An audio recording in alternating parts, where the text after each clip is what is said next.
time to fuel your business success. Welcome to Harmonious at Lunch. We're bringing you bite-sized advice and expert conversations to drive clarity and growth 5 days a week. Make sure you join our Facebook group at humanop.com/lunch, where listeners like you and our guests hang out so we can find harmony in business together. If you're building a business, you're in the right place. Let's dive in. How do you set goals in your business and actually achieve them? I have no idea. I'm not very good at that. But our guest is, and we're going to find out today. We're going to break it down. And no, I asked him ahead of time. It is not the SMART goal framework. We're going to actually reach your goals. Tanner Haas, welcome to the show. Thank you for being here. Thank you so much for having me on, Brandon. There we go. We ticked the box right off the way. We made fun of SMART goals already. If you're mission accomplished. Yeah, I apologize. Don't take it out on our guests. This is all me. I'm not a fan of that framework. Anyway, Tanner, how to set goals and actually achieve them. It seems like that's a topic that's been covered before, but you have a unique framework. Why do you hate all the other systems, and why did you come up with your own? Let's start there. I mean, I think most of it is just fluff. Like people, if you write down anything, you're going to accomplish it. Nonsense. I don't know if cursing is allowed on your show, so I'll just say nonsense, but there's more appropriate words I could have used there. Nonsense is not a curse word, for those of you wondering. Well, yeah, of course. So when I was 18, I started my first nutrition company, and I wrote my first book at the same age, and it was called The Art of the Goal, because ever since, I've been very goal-oriented, very focused since early teenage years. So I wanted to really just everything I've learned, put it into a book. I wanted to call my shots, and my next book was called How to Achieve and Receive Anything You Want. And so I wrote that book when I was 19. Since then, I have founded 4 companies, sold 2 of them. I'm now on my 4th, and I certainly hope that this one also results in a successful exit. It's called Freedom Chat. It's the world's most private messaging app. But today we're going to actually break down how people can set goals, how can they actually accomplish them. And it is not the SMART goal framework where you get your little notebook, you write it down, and at the end of the year, you're going to be, wow, I accomplished my goals. That's not how it actually works. Most goals aren't accomplished. And the reason is because people set too many. They're not specific, which is there we go. We're starting the acronym already. That is important, but it also is, you set too many. You set ones that everybody just starts to set things on their high, meaning like, hey, I feel good. I want to do that. Well, that's not a goal. Like the most important thing in business, they've asked Bill Gates this, they've asked Warren Buffett this, the most important thing, what do you attribute to your success? And the one thing they say is focus. So you want to set goals and accomplish every single one. Well, first and foremost, Warren Buffett also says this as well, is write down 25 things, then erase 22 of them. Those are the 3 things you need to focus on. So that the first thing is it's just focus. Like what do you actually, because you can't do everything. And that's in your business. Like what do you need to prioritize first and foremost? And then you can do the same in a relationship. You can do the same thing in your career development. Get rid of all the extracurricular stuff, because you'd be amazed how much you actually don't need to do, don't need to learn, don't need to try to accomplish. So that is the first thing. And I can keep it rolling here. Or do you want to chime in, Brandon? Well, I'm curious on the focus piece. Mm-hmm. I also see that, and I don't know if this is part of the rest of your framework, but I'm going to ask it here. Focus is one thing, but also I'll call it vagueness, and not to hint at specificity, but if people are like in business, I see a lot of lazy goals. I want to hit 5 million in revenue. Yeah. That's that could be a realistic goal for you. That's so vague. Mm-hmm. To me, that's an ineffective goal. It's an ineffective target. Like I would rather you pick out, okay, what's the number of units you need to sell, customers you need to have, something you need to do that results in that metric. Mm-hmm. And that's your goal, not the byproduct of the metric. Is that a piece of the focus? Like when you say focus and you build this list and then eliminate most of it, mm-hmm. Is it also about the quality of the list? 1,000%. So how I broke it down was the who, what, when, where, why, but all encompassing that is focus. So when people say, I want to have 5 million in revenue by the end of the year, okay, do you know how much that results in per day, per week? Do you know how many clients you need to call? What's the average cost of your product? Like, if you break it down like that, and this is what I've done. I did this year for Freedom Chat. I mean, I had 5 things, and I said, we're going to raise X amount of dollars, and you break it down literally. Okay, well, that's 100,000 a week. That adds up to this. That's 50 phone calls. If I make 50 phone calls, and let's say I have a 10% conversion rate. Okay, that's how. So there is some wisdom in setting specific goals, but specific does not mean I'm going to make $5 million in revenue by this date. Like, that's not specific. If you because you could argue that is specific, right? But that's what we're both saying is it's not. Like, no, it's so ambiguous. It doesn't make it, just putting a number does not make it specific. Putting a date you want to accomplish that does not make it specific. Saying I achieve this does not make it specific. What you actually need to do is put some thought into it, because this is not wishful thinking. You want to accomplish goals. Well, it needs to be specific, but it needs to actually be like, break it down. So if you want to, let's say, you want to make $10,000 a month, whatever. That's not a lot, but break it down. Okay, well, $2,500 a week. My average product is $30 a product. Well, okay, how many do you actually need to sell?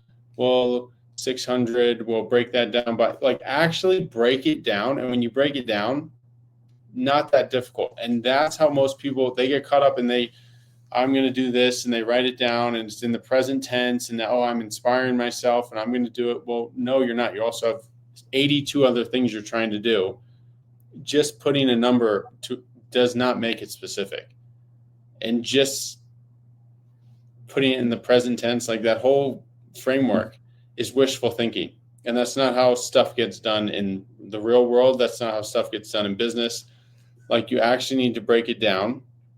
And each day you got to, okay, well, did I hit my sales goal of 22 today? If I don't get 22 today, each day I'm not on progress to have over 600 sales by the end of the month, and therefore I'm not on pace by the end of the year. Like, that's what I mean. Focus it is an every day, every hour type deal. Like, review your progress, and you should be narrow focused on 1 to 5 things. It shouldn't have 5 or 50 overarching goals that you want for the organization. If you look at any of these big ones, small ones, medium size, they're laser focused on a few things that they need to do. Get up subscriber numbers. Let's reduce churn. Netflix, their whole thing was reduce password sharing. Like, that was their focus, and increase subscribers. It's not, and they have a lot more priorities, a lot more things they could focus on, but it's so crazy when you get to the bigger companies, the more successful individuals, they focus on less. When you get to the smaller companies and the Joe Schmo who's struggling to get by, they have 1,000 things that they're focused on, yet they're not accomplishing any of them. So the first thing is 100% focus. You need to be laser focused. And then the second component is, you need to set specific measurable goals, but specificity, like, break it down, go through a little exercise. Actually think you want to make $1 million this year. Okay, break that down. What does that look like? Because if you want to make $1 million, did you account for taxes? Like, do you understand, well, I want to sell my business for this. Like, I broke it down. When I sold my first company, I was 21, and I sold it for a few $1 million. And the whole time, what I was focused on was sales. Customer acquisition, cost per click, churn. 3 things. Only focused on those 3 things. And then the overarching goal was to hit over 1.25 million in revenue. We hit that within 6 months, very quickly. And then we sold the business. And if people broke it down and were just laser focused, they would accomplish all their goals. Because if you actually put a thought into it, and you realize that I only have 3 things on my priority list, you're going to accomplish them. It's when you have 30 things, you're like, I didn't really want that. I don't really care if I have a 6-pack. Like, okay, if you actually break it down, what do I need to do, come hell or high water, this is what I'm going to do. Break it down, specify it. It should be exciting. It should be like oh shit, can I actually do that type deal? It shouldn't be don't be lazy.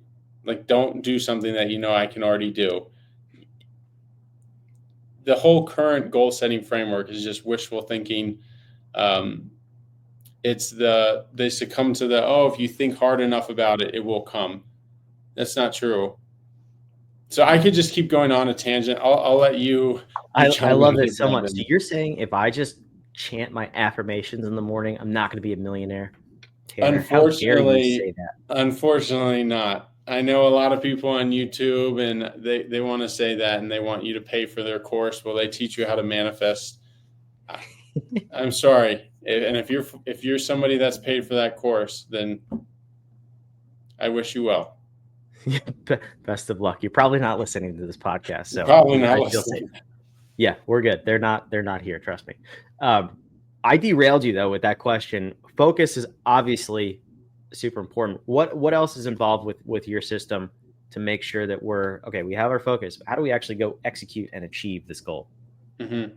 Well, the other one is break it down. So there's a book called The Checklist Manifesto, and it was recommended by, a number of top CEOs. And I do this in my personal life. I write down every single thing I want to do for that day. Like every single thing. Jamie Dimon does this. He has a little CEO of Chase. He has a little notebook. He writes down everything. So that's you can't just set a goal. You can't just review it break down your task every single day, every single hour. That's how you stay on track. That is what you do. So for me, I literally write, okay, I'm going to read the Wall Street Journal today, go to the gym for 60 minutes. I have all my calls on my calendar. I'm going to do this. I break down every single thing to make sure I'm moving towards the goals that I set. So overall, it's the who, what, when, where, why. All encompassing is focus. You shouldn't have too many things. So let's break it down. The next part, write down what you do each day. I actually have a checklist. It's not just a goal. I want to do this today. No, what are you going to do today? And the day does not end for you until that checklist is done. So if you say, I'm going to make 30 calls, then you don't stop until you've made your 30 calls. You don't stop until you've read this, you've done that, you've contacted this person. That's the other thing is every single day, either very early in the morning, 4 a.m., 4:30, I write down everything I need to do for that day, or the night before. And I don't just people would be so much more laser focused if they actually had a checklist and they don't have to think, well, what else did I have to do today? Oh yeah, I forgot about that. And then let's hack into, there also is another benefit to this. Studies show that every time you actually check off something from your to-do list, and I know I do this and I feel great after doing it, you get a little hit of dopamine each time you do it. So if you want to stay motivated and you want to avoid procrastination, write down your to-do list for the day, but don't just have it be vague. You're going to do this, you're going to do this, write it down specifically, attack that list with an unrelenting drive. Day's not over until it's all accomplished. And as you accomplish each one, check it off and just watch how much more you get done, how much more focused you are. Watch your brain. You're like, oh, I want to keep doing things. What else can I get done today? What else can I get done today? And all of a sudden at 8 p.m. at night, you're going to look back and be like, I got so much done today compared to what I did last week. And it's because you actually knew what you needed to do and you attacked it with, when people with their schedule, you want to look at the people that have destructive behavior, unproductive behavior. It's usually because they're not that busy. You want, even if you want to read for an hour, put that down and cross it off once you do it. Go through an actual checklist, get everything done. There's been research that this benefits the medical field. Doctors, when they're performing surgery, they have a checklist. CEOs, investors, anything. Make a framework, abide by that framework, and attack it with an unrelenting, unwavering focus. I love it. I want to talk to you about reviewing that checklist or your progress too, because don't get me wrong, I'm a huge fan of checklists, but I've also seen this firsthand with clients where they make the checklist and they just do the checklist. We'll use your 30 calls. I made 30 calls. I made 30 calls every day this week, this month, this year. I didn't get the results. Well, did you review how the calls went and tweak? Am I talking to the right person? Am I saying the right thing? Is my offer correct? Whatever it is, instead of just going through the motions, constantly evaluating and updating the how you do that thing, that task, that item. So how do you incorporate that to make sure that not only are you focused when you create the list, but you're focused in the execution of the list. Well, execution is worship. Execution is everything. So when I set my list, I don't just say I'm going to do 30 calls. Like I'm going to make 30 calls. I'm going to close 10 of them, and you break it down and you write down which leads, who wasn't turned on by your sales pitch, who was, why. Like that's the other thing, is actually evaluate yourself. Like we want to spend so much time. We have so many comments on what people do on social media, on what somebody else is doing with their life. But there's a lot of wisdom in don't throw bricks from a glass house. Like don't criticize others if you don't have your own shit together, and for lack of a better word. So when you set your list, one, it shouldn't be lazy. It should be so much so you're like, I can't possibly get that done in a day. Well, go attack it. Watch what you can do. Like earn your night of sleep at night, in all honesty. And ever since I've been 18, it's been 16, 18-hour days. And in less than 8 years, I've sold 2 companies, started 4. And all of I'm relentlessly focused on my goals. I'm relentlessly focused on what I have to do each day, each week, each month. So when you write down something, nobody cares about your activity. Nobody cares. They don't care how hard you work. They care, what did you get done? What did you actually do? So you need to bake your list. You need to bake your goals. And I did this today, and this is the result. And if you call 10 people and none of them close, well, yeah, tweak your pitch. And then tomorrow it's going to be, I'm going to follow up with those people. I'm going to follow up again. And you need to actually refine, tweak what you're doing. Don't just go, well, I tried my best. I put in the work. You didn't get it done, and there's no excuse. And so just change your framework as well, because there really are no excuses. There's a company I worked my butt off. It was shut down for regulatory reasons. Nobody cared. Nobody cares. Sold a company, and I'd say for the last month, I didn't work that hard. Company still was doing really well. Nobody cared. They care what the result is.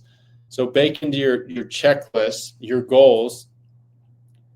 Like if you set a yearly goal, okay, review that on let's say monthly, weekly, annual, hourly. Like make sure you're progressing towards that. Focus and the only thing that matters is execution. That is the only thing that matters. And that should be baked into your list. You should refine what you're doing to get where you want to go. Not just, I did all this, I did the activity. Nobody cares. And it sounds insensitive, but nobody cares. Like we all know this. The person that's going to complain to us, how are you doing, Steve? Not good. And you're like, I wish I didn't ask you that. And that's what we're thinking, because nobody cares. Nobody cares. Yeah, you don't get paid for activity; you get paid for results. So, 100%. At the end of the day, that you're right. It's harsh, but it's true. And if you don't like it, I'm sorry, but that is a fact. Like you have to produce results in order to get something. So, Tanner, I love this. So why don't we wrap up this episode? Tell me about Freedom Chat. I'll put the URL here on the screen. Give the audience a sense of what it is, and then why they should go check it out. So Freedom Chat is the world's most private messaging app, period, full stop. And if you're listening, you're like, well, what about Signal, WhatsApp, Telegram? None of them. When you go, again, we broke it down. We were relentlessly focused on what differentiates us, and then we executed on that.